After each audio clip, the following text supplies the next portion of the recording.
Viewers, welcome to my YouTube channel. 2023-24 মাধ্যমিক MET test paper থেকে ইংলিশের পেজের সলিউশনগুলো তোমাদের সাথে শেয়ার করছিলাম। আজকেও তোমাদের জন্য গুরুত্বপূর্ণ একটি ভিডিও নিয়ে চলে এসেছি। যদি তোমরা চ্যানেলে নতুন হয়ে থাকো তাহলে অবশ্যই কিন্তু সাবস্ক্রাইব করে বেল আইকন প্রেস করে রাখো, কারণ আমার ভিডিও দেওয়ার নোটিফিকেশন যদি পেতে চাও তাহলে কিন্তু অবশ্যই বেল আইকন প্রেস করে রাখতে হবে। আর ভিডিও ভালো লাগলে একটু লাইক শেয়ার তো অবশ্যই করতে হবে, অনেকেই নিশ্চয়ই করছো, আর যারা করছো না তাদেরকেও বলছি তোমরা একটু লাইক শেয়ার করো।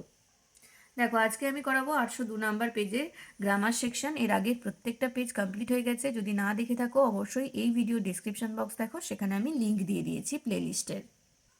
গ্রামার সেকশনটা তোমরা 804 নাম্বার পেজে পাবে। দেখো, এখানে প্রথমে 4-এর দাগে আছে ভার্বের সঠিক ফর্ম বেছে নিয়ে লিখতে হবে।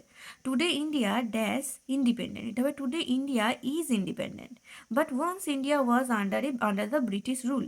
The people of India did not dash to remain in bondage, the people of India did not like to remain in bondage, so some of them started dash revolt against the British administration. তাহলে এটা হবে so some of them started organizing revolt against the British administration.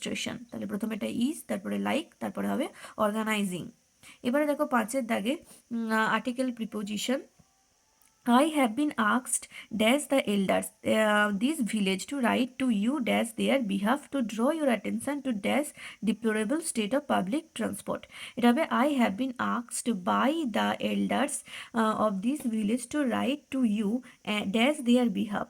এটা হবে on their behalf to draw your attention to dash to the deplorable state of public transport. তাহলে প্রথমে by, তারপর একটা on, তারপর একটা হবে the। এবার দেখো বিয়ের দাগের আছে ডু অ্যাজ ডিরেক্টেড। 1 নম্বর, Samuel looked at Swami, change the voice, voice change করলে হবে Swami was looked at by Samuel. 2 নম্বর, the people were too stunned to speak, omit টুটাকে অমিট করতে হবে, বাদ দিয়ে মানে টুটাকে বাদ দিয়ে লিখতে হবে। তাহলে উত্তর হবে the people were so stunned that they could not speak. যদি এই লাইনটা দেয়, তা যদি বলে টু আর টু দিয়ে লিখতে, তাহলে কিন্তু সরি টি ডবল ও এবং টি ও টু এই দুটো দিয়ে রিলেট করতে, তখন কিন্তু এই সেন্টেন্সটা হবে। তো এটা দিলে এটা লিখবে, আর এটা দিলে এটা লিখবে, ঠিক আছে? আচ্ছা, পরেরটা দেখো, he was the worst boy in the class, turn into comparative degree, এটাকে কম্পারেটিভ ডিগ্রি করতে হবে, সুপারলেটিভ ডিগ্রিতে আছে। তাহলে উত্তর হবে he was worse than any other boy in the class. এটা যদি লিখতে হি was worse then most other, তাহলে এটা যদি এনি আদারের বদলে মোস্ট আদার লিখতে, তাহলে কিন্তু এটা বয়েজ হতো, ঠিক আছে? এবারে দেখো সি এর দাগে ফ্রেজাল ভার্ব। এখানে কিছু ভার্বের নিচে আন্ডারলাইন করা আছে, আর এখানে লিস্ট দেওয়া আছে। এই লিস্ট থেকে সঠিক ফ্রেজাল ভার্ব এখানকার ভার্বের বদলে বসাতে হবে। আর অবশ্যই মাথায় রাখবে, ভার্ব যে টেন্সে আছে ফ্রেজাল ভার্বকেও সেই টেন্সেই লিখতে হবে। এই কথা আমি প্রত্যেকবার প্রত্যেক ভিডিওতে বলি, শুনে শুনে হয়তো বিরক্ত হয়ে যাও যারা রোজ দেখো, কিন্তু তা সত্ত্বেও বারবার বলি, কারণ যাতে তোমাদের এই ভুলটা না হয়। এটা যদি ভুল হয় তাহলে কিন্তু নাম্বার একেবারেই পাবে না, কারণ টেন্স ঠিক করে না লিখলে যতই তুমি সঠিক লেখো ফ্রেজাল ভার্ব, কিছুতেই নাম্বার পাবে না। দেখো 1 নম্বরে আছে রোট, লেখা, এটা হবে টুক ডাউন। দেখো রাইট থাকলে টেক ডাউন হতো, যেহেতু রোট আছে এটাকেও তার জন্য টেক না করে টুক করতে হলো।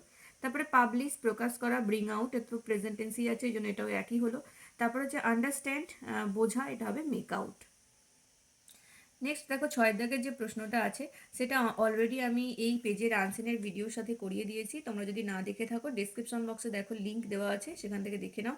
আর ভিডিও ভালো লাগলে অবশ্যই লাইক শেয়ার করো, বন্ধুদের সাথে শেয়ার তো মাস্ট করবেই, হোয়াটসঅ্যাপে হোক, ফেসবুকে হোক, যেখানে খুশি তোমরা শেয়ার করতে পারো, বিভিন্ন গ্রুপেও শেয়ার করতে পারো। আর যদি নতুন হও অবশ্যই চ্যানেলটাকে সাবস্ক্রাইব করে রাখো, কারণ এইভাবেই আমি ভিডিও দিতে থাকবো। পরের ভিডিওতে এই পেজে রাইটিংটা করাবো, তোমরা ফলো করো চ্যানেলটা। আজকের মতো এই পর্যন্তই, টাটা।